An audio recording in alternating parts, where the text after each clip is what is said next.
Guys,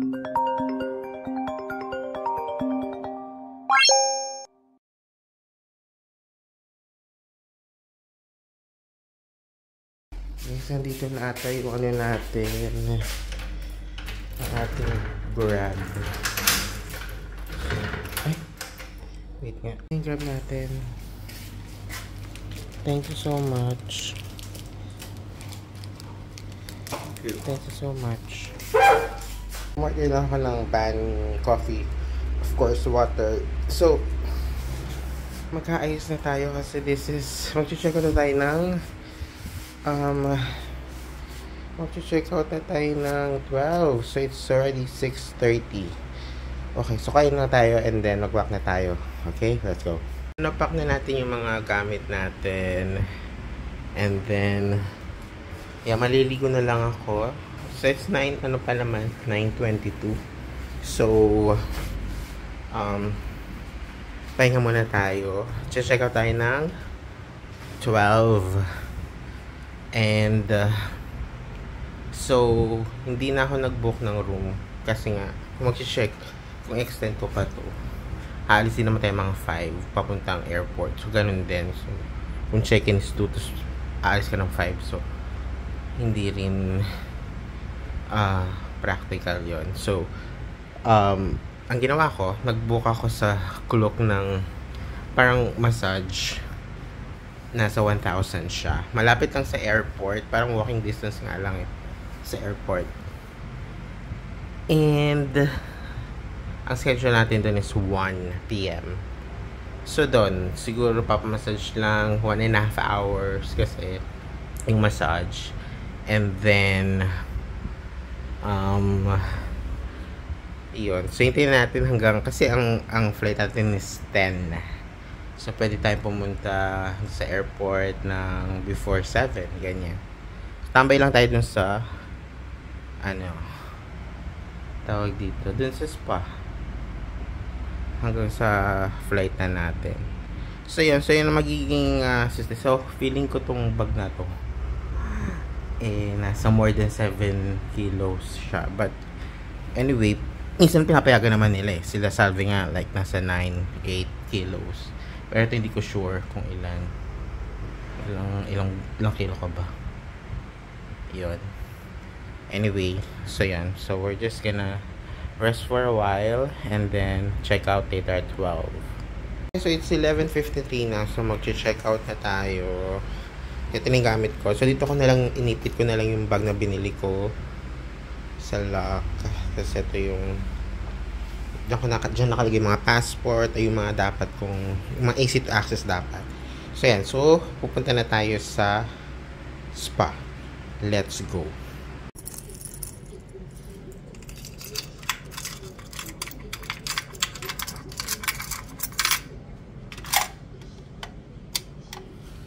Now, so we already checked out. So, nag-book lang tayo ng Grab and we're just waiting for the Grab to arrive.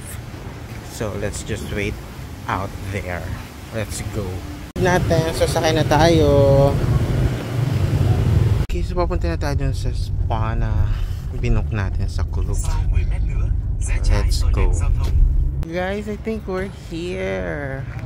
The Grab driver drop us through. So I don't know. Where's the apartment? I don't know. This is the spa. I wonder where that is. Nilagpas naman tayo ni Kuya. Iba yung tinuro niya. Sabi ko, pasok ba ako doon? Parang hindi naman ganun yung itsura. Eto nga, this is the UB Spa. Eto, dito tayo nagpa-book ng massage. So, dito tayo mag-stay until the flight. Hindi ba tayo pwede magpasok? Bakit nandito yung kanilang mga sapatos? Are we not allowed? Sige, pasok na tayo. Hello, should I leave my shoes? Yeah, sure. Okay. He said that I should leave my shoes here. So that's what we're going to do. There. So we can now go inside. and he wants us to put our sticker, and he wants us to stay here. I have a reservation at 1 p.m. via Klook. Yeah. Okay. Can I access your Wi-Fi? Yeah. Okay, hold on. Kasi I'm just gonna stay here. Where can I leave my bag? Huh? Where can I leave this? This. I can just put it here. Okay. Go there. It's heavy. Can you Thank you so much. So we're just gonna leave our things here and yun until our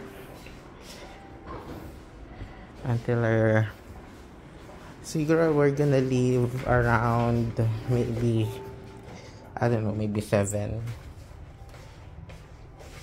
p.m. Ay, nilagay niya lahat dito. Ayun, binigyan niya tayo ng tea. Thank you so much. Thank you. Ayan, so binigyan niya tayo ng tea. So 1 p.m. kasi ano oras na ba? It's 12:42. You want wet sauna or dry? Both. Both? So 1 pa naman kasi yung schedule ko ng massage. So access muna natin yung kanilang wet and dry sauna, and then yon. So anong oras? So 1, so matatapos tayo mga 2:30. So 2:30 sa mga 5 hours or mga siguro mga 6:30 tayo dito papunta sa airport. Yeah, so ganun na lang ang plano natin para hindi tayo magtagal masyado. Kasi 9 p.m. daw sila magko-close. Okay. Ito tayo sa kanilang sauna here. Where can I put my things? Oh, Ate girl is here. Okay, okay. Just gonna put our things here and gonna get our massage. Okay. Thank you. Guys, so tapos na tayong magpa-massage. So this is their massage area. I'll show you their sauna. This is their dry and wet sauna. Yan. Okay, so we're gonna change now and yun, ano oras na ba? It's 3 o'clock. Okay. Yan. So, bababa na tayo. So, 3 o'clock. So, siguro alis tayo mga 6:30. Iwan na natin yung gamit nila natin dito. Pero hindi ko alam kung saan pa tayo pupunta. Or we're just gonna stay here. Okay. Ayan. So, meron silang mga pa-candy. At kung ano-ano pa. Alright, let's go. Meron silang pati at meron silang egg. Thank you so much. Meron silang libreng eggs. 2 eggs. Alright. Okay, so lumabas muna tayo ng spa. And maaga pa naman. So, tingnan natin kung ano makikita natin dito sa area nila. Ito tayong coffee shop. Tingnan natin kung pwede tayo tumambay dito. Kasi meron pa tayo mga about 100 na pwede natin gastusin. Diba?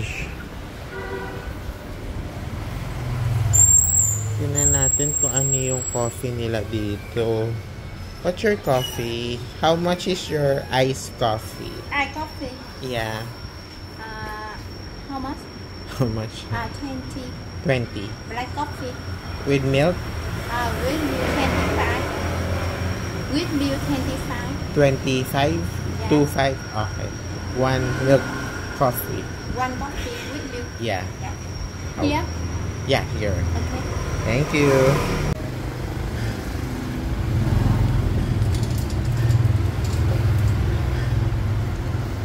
Thank you. Ayan, so magko-coffee muna tayo. And tatambay lang muna tayo dito. Okay? Okay, so tingnan pa natin kung ano pang meron over there. Konti na lang yung cash natin. Siguro mga nasa 50 na lang. Ano kayo makikita natin dito? Let's see. Guys, meron siya ditong carinderia levels. Di naman tayo mayaman. Wala tayong pera. So, tingnan natin kung anong tindahan nila dito. Since, ayan. Yan lang kaya nating bilhin. Because we're very, very poor. We're very, very poor. Or siguro, tingnan ko lang muna kung anong tindahan nila. So, tinatry ko na i-Google Translate. Pero, hindi mag-Google Translate. So, tinuro ko na lang ito. So, hindi ko alam kung ano yan. So, dito lang tayo kakain. Nakikonnect ako sa wifi nila. So, 35K. So, yun. Yeah. Oh, dito na. Dito. Here. Okay. We're gonna sit here. Ayan. So, dito tayo kakain. Kasi konti na lang yung pera natin. So ito na lang yung kaya natin kainin. So let's go. Ayan na. Oh, wow. Ang dami din niya.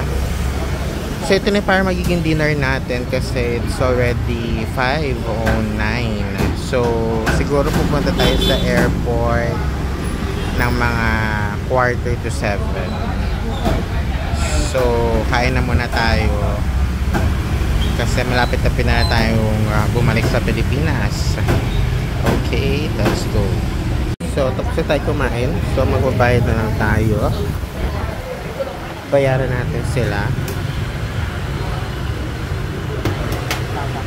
Ayan. So, 35K. So, duck pala yung yung meeting. Thank you. Thank you. Alright. So, hanap tayo ng, so siguro meron pa tayong mga 20K na gagastusin. Hanap na tayo ng coffee shop para makapagtambay tayo. Let's go.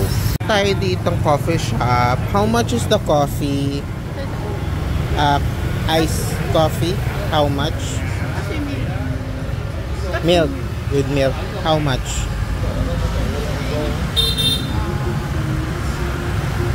Okay, bigyan natin siya ng calculator guys, wait lang. So binigyan ko sa calculator, pinatype ko, sabi niya 17 daw. Okay, so bibili tayo dito, tayo tatambay sa kanila. Kasi ano na, 5:30 na, so may isang oras na lang yung time natin to stay. Okay? So, tatambay lang tayo dito. And siguro mga 6:30, balik na tayo dun sa massage spa. Kung saan natin nilagay tayo mga bags. Okay? Tayo sa loob kasi parang maambon. Oh my God. Paano tayo makabalik sa ano? Anyway, hindi pa naman siya umulan na malakas. So, dito muna tayo tumambay. Okay, so 6:50 na. So, kailangan natin bumalik dun sa ating kunin dun sa spa para kunin natin ating bag. Okay? So, bago pa umulan, let's go back. Let's go. Dito tayo dito sa UB Spa. So, kunin lang natin ang ating gamit at mag-check out na. Mag-check out. At magbubook na tayo ng Grab. Okay. Hello. That's my thing. I'm just gonna do. Yes. Alright. Thank you. So, nanghingi ako ng water. Wala silang water. So, ginagin ako ng thing. That's very hot. So, we're gonna drink this. Magpapalit ako ng shirt. And then, we're gonna go to the airport. Mukhang uulan eh. So, let's go. Natin yung Grab natin. Nilagpasan tayo. Hey. Nilagpasan niya tayo. Ayun siya. Sa ikot lang siya. Yan. Mag-U-turn lang siya. Ito yung bang tawag sa ganon. Okay, let's go. Ayan na siya. Yay! Nakarating na rin ta. Let's go. So yan, papunta na tayo sa airport. Okay, let's go. Nakarating na tayo sa airport. So pasok na lang tayo sa airport nila. Let's go. Feeling ko hindi pa open yung counter eh. Wala pang remarks na open. So pero dun tayo sa B. Yung mga nakita ko mga Pilipina nasa B din sila. Gulo-gulo sila sa buhay nila. Pero tingnan natin kung open na siya or hindi pa. Pupunta lang tayo dun sa B kasi dun tayo naka-assign. Let's go. Ito. So yun ang check-in. Kaso parang hindi pa open yung tanungin niya natin kay ate girl kung open na. Tinanong ko si ate girl, sabi niya 20 minutes pa daw. So magantay pa tayo ng 20 minutes bago mag-open. Okay. Saan tayo tatambay? Wala tayong matambayan guys. Okay, sige basta. Hanap na tayo ng place where we can sit. Tingnan natin kung gaano kabigat yung bag natin dito sa kiluhan nila. Let's see. Guys, it's 11 kilos. Patay tayo. Anong gagawin natin? Sana payagan tayo. Anyway, sige. Pasok na tayo. Ay, hintayin natin na mag-open yung counter. Let's go. So, open na ata. Open na ata yung 5754. Ayan na. Check-in na daw. Okay. Let's go to the counter para makapag-print na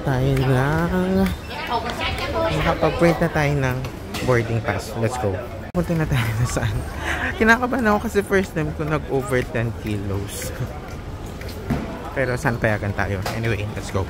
Ayan, so nakapila na tayo dito guys. So, nakapasok na tayo guys. Pinayagan. Yung isang lalaki doon, parang pinagbawasan. Kasi may maleta siya. Parang feeling ko nag-over siya. So, pinabawasan natin yun.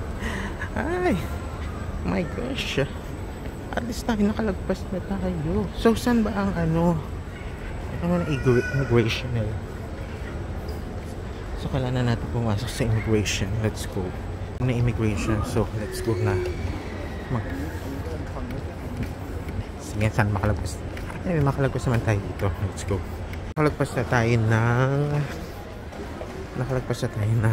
immigration. So, eto yung pinakakainis yung yung pag-scan kasi kailangan pa ilabas yung laptop minsan. Nakalagpas na tayo dun sa security. Yun, ang hassle lang talaga kasi pag may dala kang laptop kasi papalabas pa talaga. At ang hirap ayusin ang bag. Lalo kapag punong-puno na siya. Anyway, sabi sa gate 27 tayo. So, hanapin na lang natin ang ating gate. Okay? I'll see you there. So, story time. So, may isang, Filipino ata siya. May dala siyang maleta. Tapos, basta nakita ko lang siya, parang hindi pa siya binigyan, printa ng ticket. Kasi parang, nag-over ata siya sa limit. Ako naman over din naman sa limit kasi 7 kilos lang eh. Pero nasa 10 kilos yung sa atin. Eh kasi ang problema siguro siya nakamaleta. Siguro mas strict sila pag mga nakamaleta. Hindi siya pinayagan. Siya itinaboy siya. Hindi. Pero yun siguro pinagbawas parang yung gamit niya hanggang sa ewan ko anong tinanggal niya. Basta parang bad trip siya pagbalik niya. Isang moral na story, huwag na kayo magmaleta. Alam ko naka-light pack lang yung ticket niyo kasi mas strict sila. Sabi nila, bakit nag-shopping to? Bakit nag-shopping to dito? Marami siyang check-in baggage na in-avail. So anyway, malapit na sa 21, 25, sa 27 tayo. So, let's go. Kaya tayo ng 9 PM pa daw. Kasi 10 PM pa daw yung ating ano. So sabi, bumalik na daw ako sa ibang oras. Anyway, let's just sit here. Guys, dito tayo nag-aantay hanggang sa mag-open na yung mag-boarding na tayo. Meron ba silang free water? Di ba dapat usually may free water sila? Saan ba yung free water nila? Wala silang free water. Nauhaw na ako. Anyway, ako sa water, sabi nila 51. Magkano lang yung pera ko dito? Wala silang free water, guys. Tanong ko nga, 821 daw downstairs. Yun yung free water, diba? Dapat nagtatanong lang tayo para hindi tayo gumagkaso sa today. Hindi tayo nahimatay sa uhaw. Anyway, hanapin natin kung saan yung free water. At mag-refill tayo. Let's go. Hanap yung kanilang free water, guys. Makaka-survive tayo. Hindi tayo na mamamatay sa uhaw. Okay, let's go. We're going inside the plane now.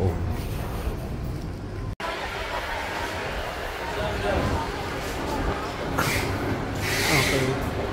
Tingnan natin kung open yung gate natin. Yung flight natin pa Manila 554. Pag ganyan pa open na, ano ba? Hindi ko maintindihan.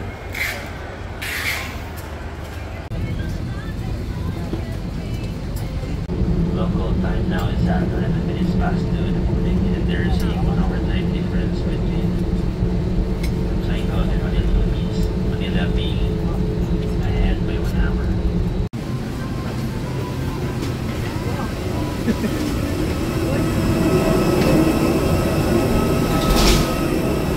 So nakalagpas na tayo ng immigration. So e-exit na lang tayo ng airport at mag-book ng Grab. We're now back in Manila.